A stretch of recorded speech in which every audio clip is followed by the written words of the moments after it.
One framework that I learned maybe a year or two ago from a buddy of mine named Ty is the 3 W's. What do you know? What does it mean? And then what do you think you should do about it? Case, it's been a great day. I got this problem, and here's the monkey. It's your problem now. The key is repetition. You gave me a problem. You told me what you think it means, and then you didn't give me a solution. Treading water is the same as drowning to people like you and me.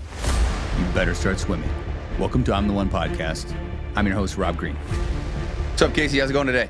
Excellent. How you doing? I'm doing great, man. Living life. Grateful every day. Yeah. Cold plunge this morning. Ooh, of course. Yeah, every day. I'd be disappointed if it wasn't. Yeah, I actually threw it in the other night after soccer. Play soccer, pick up on Tuesday nights. Yeah. And I haven't been doing it at night because it tends to wake me up quite a bit.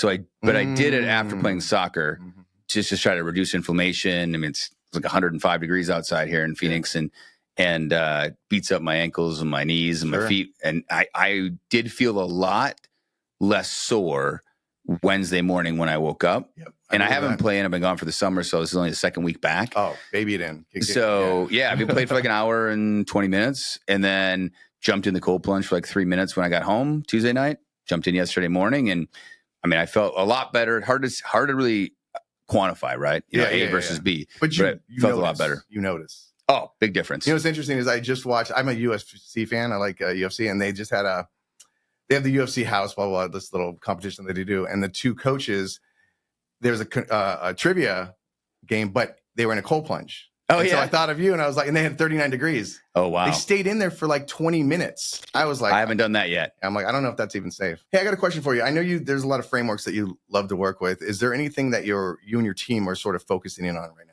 Yeah, I mean, we try to always get better as a team and as individuals. And so generally pick like one book to read each month or something to really work on. And then can we make sure that we actually learn the concept? Right. Then can we apply it? And then can we share that, obviously, just the team in the US and the overseas team. So one framework that I learned maybe a year or two ago from a buddy of mine named Ty is the 3 W's. What do you know?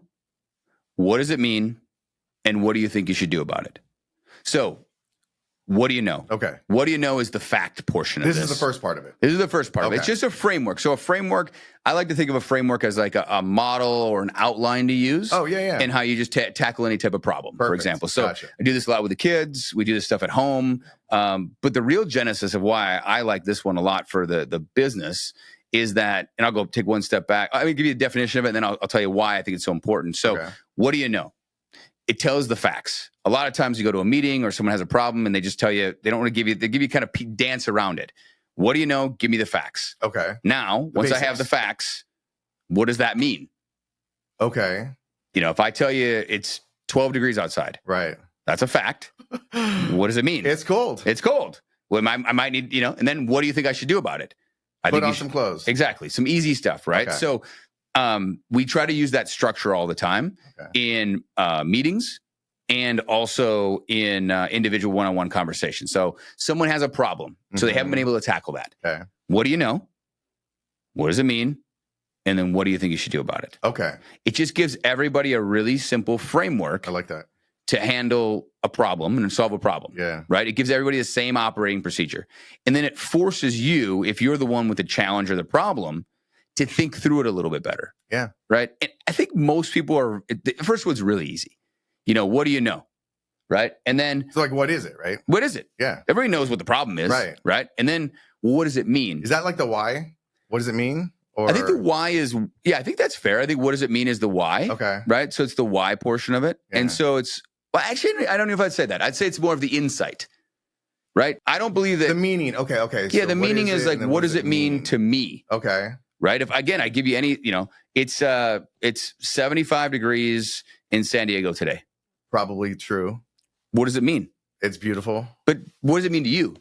I want to be there. Okay. But it might mean something different to somebody else. Sure. It might mean something different to me. So there's no real, we need context around it, right? I get it. So it's giving the information. Okay. And then what is more, I would call what does it mean more around like an insight or how does it apply to me? Context around it. Okay. So then it's like, what does it mean to me? Okay. And then what do you think we should do about it? And that's where I'd say most people struggle on a regular basis. That's the action step then, right? Right. Because this goes back to why I think this framework is so great.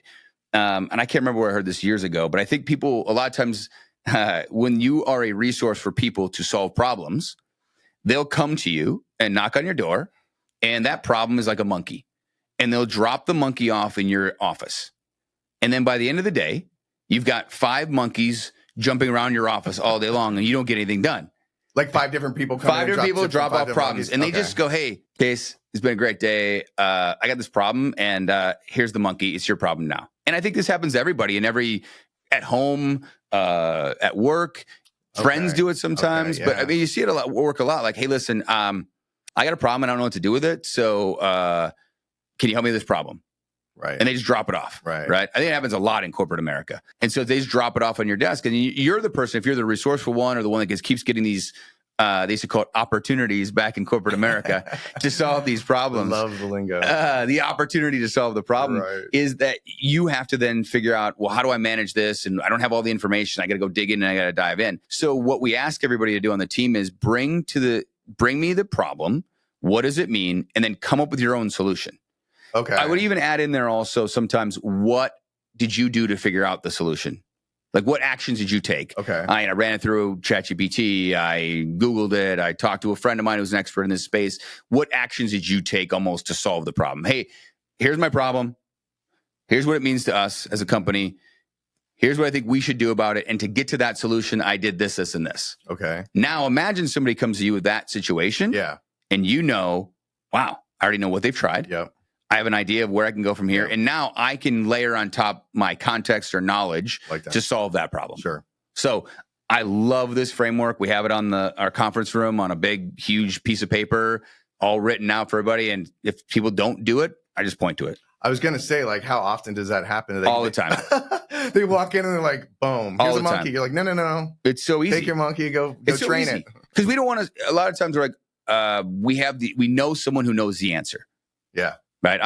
You have the resources. So there was a guy that used to work for me for a little while. He was a friend of mine, and he knew that I knew the answer to a lot of his questions. Right. So he said, hey, I can call you and you can give me the answer in 30 seconds, or I can go spend 20 minutes on Google. And I said, spend 20 minutes on Google. Yeah. I need you to learn this stuff on your own. It can't be just me coming to me for that resource. Right. 100%. Anybody's ever had kids, especially when they're little, it's why? Yeah. Why this? Hey, Dad, what's this? My kids still do it to me. They're having trouble with math. And they're like, hey, Dad, I don't know how to do this. Great. What did you try to do? Yeah. What did you learn? What's the problem? I just did this 2 nights ago. Teaching like, math. Dad, no, just give me the answer. Yeah, what's the answer? How do I do this? How do I do this? I'm like, what's a complex fraction? What's an irregular fraction? What do we got? We dig into what the problems are, and we got to help them out and try to teach them. Because, I mean, me doing pre-algebra is not going to help them. Right. Me doing algebra is not going to help them. Right. They need to learn how to think and solve the problem on 100%. Their own. And I think it's the same thing with a team, a family, whatever it might be. I want them to learn how to approach the problem and think about it on their own, and then maybe give some coaching upon that to make it better. But so that was a clear advice to him of like, you've got to just spend the time. I know that it's easier for you, but the problem is that interferes with what I'm trying to do and what I'm trying to accomplish with the work. And that sort of reminds me of a concept that I'm always talking about is like, I never learned how to learn. Like to me, it was like what you do in schools, you learn this information, you learn the answers, you take the test and you forget it. But I probably didn't learn how to learn until I was about 40. And it's the why. Why is that the answer? And once you start answering the why behind that answer, it's going to answer 8 to 10 other questions. And soon you're living in the matrix. And so doing what you just told him to do, go do it yourself. He's going to learn the why. And it's going to be understanding what it is. And it's going to help him not come to you for the next question. Because it'll be exactly. Like, I got that. Okay. So I mean, as a business owner or any type of leader or parent, I think that's the best value you can give to anybody that you're talking to. Yeah. I would far rather, it's easy to give answers. I mean, shoot, we got a computer in our pockets all the time, right? So everybody has access to the answer, but it's how do we get from that problem to the answer? And I think that thought process, synthesizing ideas, that's true intellect, in my opinion. And you're strengthening your brain when you do that too. So it's going to be better and better each time you do it. You're making neural connections. You're connecting this to this, and then you're able to see some of these things and see them differently, right? They're just different nodes of a network, and how do they connect?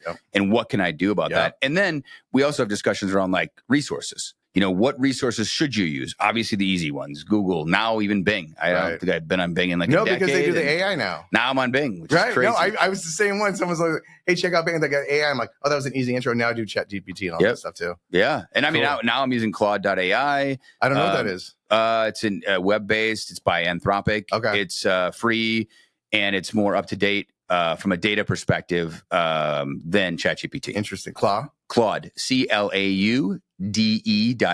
Gotcha. So Okay. now I've had to retrain myself, right? Because a year ago, Yeah. and I had a problem, how would I go solve the problem? I'd go to YouTube. I'd go to Google. Right. Now I go to Claude or ChatGPT first. Is that what you do first now? Not automatically. Really? Yeah, we had a problem with Power BI data visualization software earlier today. I just go to Claude. I take the error, put the error in, and say, how do I interpret or solve this problem? Yeah. And you get, bam, answer. Yeah, I need to get better at that. I actually just on my YouTube, just someone came up and it was like 30 tips on how to use ChatGPT better. And some of the little prompts and stuff, I was like, oh, so I just started writing them down because I'm like, I need to remember some of these. So, but I need, that's what because I still just go to Google first. Yeah. And go here and there. Well, there. because you're conditioned. You've been doing this 100%. for 2 decades now. 100%. And so that's, I think, a big part for anybody that is above the age of probably 10 or even 8. Oh. We all have to relearn how to interact with AI because AI is just a tool. And the sooner we learn how to interact with AI, the better position we are to succeed because kids, like really small kids, they're not going to know any other world. Oh. 5-year-olds will just live with AI. And wait, what do you mean you would like Google and then click on a bunch of links and then try to figure out was this accurate and then go back and then go to YouTube and watch some guy you don't even know, put a video on there and is he telling the truth? Wild. It's just in 20 years, I mean, that seems idiotic. Yeah. And I think about it now, how do we adopt? I'm a big believer in adopting new technologies that hopefully we're around for a long time and learning quickly so that I can change my patterns and get better and optimize. So you would say you're an early adopter? I think so. Okay. I try to be. I try to stay on the edge of whatever it is, especially if it's going to be around for a long time. Yeah. If it's something that it feels more fad-like Clubhouse didn't feel like something that's going to last a long time to me. Nice. Why even bother? Good I didn't want to get call. on there. I got lucky. I had no abilities in predicting that one, but it just felt like it was going to fade away pretty fast. So don't put the energy in. Right. But I'm convinced AI. I mean, there will be businesses that use AI and there'll be businesses that used to exist. Right. There's going to be no in between. That's going to be nuts. It's in a fact, tool. Before we know, right? Oh, it's unbelievable how powerful it is. It feels like magic. Yeah. And I think new technology that really is game changer technology does feel like magic. And it truly, when I go through it and use it, whether it's ChatGPT code interpreter, where you can put data in, I can upload files now and I can do data analysis. Yeah. I mean, I love data analysis. Most people struggle with that stuff. You can now put it in and ask for insights and get that back. It's amazing. SQL queries, SQL queries. We can go ahead and put that in. It'll write a SQL or SQL, depending on who you talk to, how they pronounce it, query. Yeah. And it's back to you. There's people in corporate America that that's their job. No, that's crazy. I know.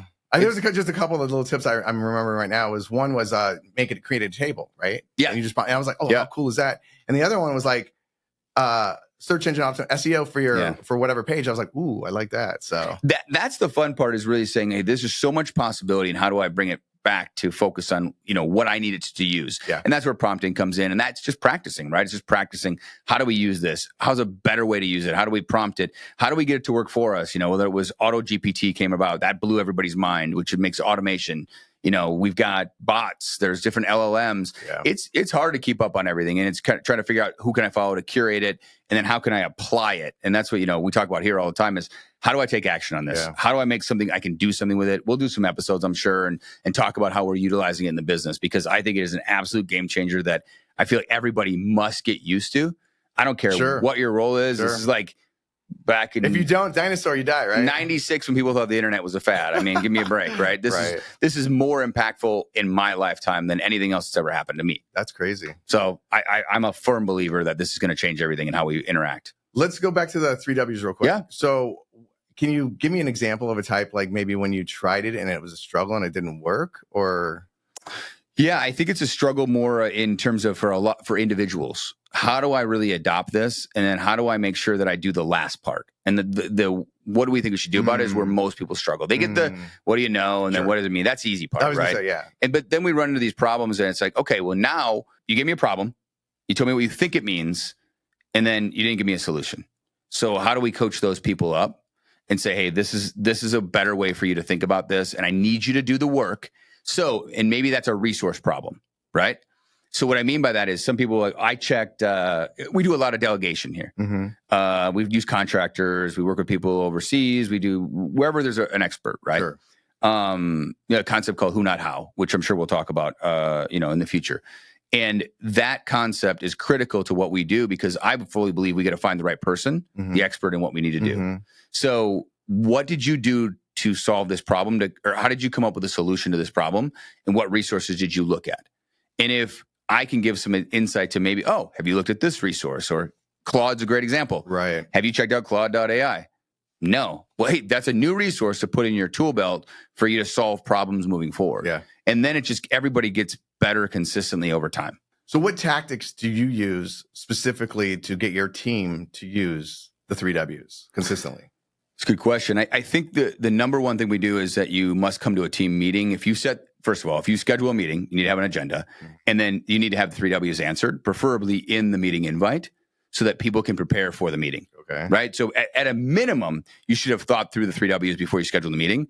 And then preferably it's in the notes for the meeting. So everybody that comes to the meeting has clarity around what is the problem, what is the person that's making the invitation think it means to us, and then what do they think we should do about it. So everybody comes armed with the right information, and we don't waste 20 minutes talking about the facts of the situation or what it means. Yeah. And what's good about that is, if it was me and I got this information, I know the way my brain works is it automatically start working in the back of my head. So that I get solutions as I'm coming in a lot of the time. So I like that. And so that it's basically prompting everybody to start thinking either consciously or subconsciously about the problem.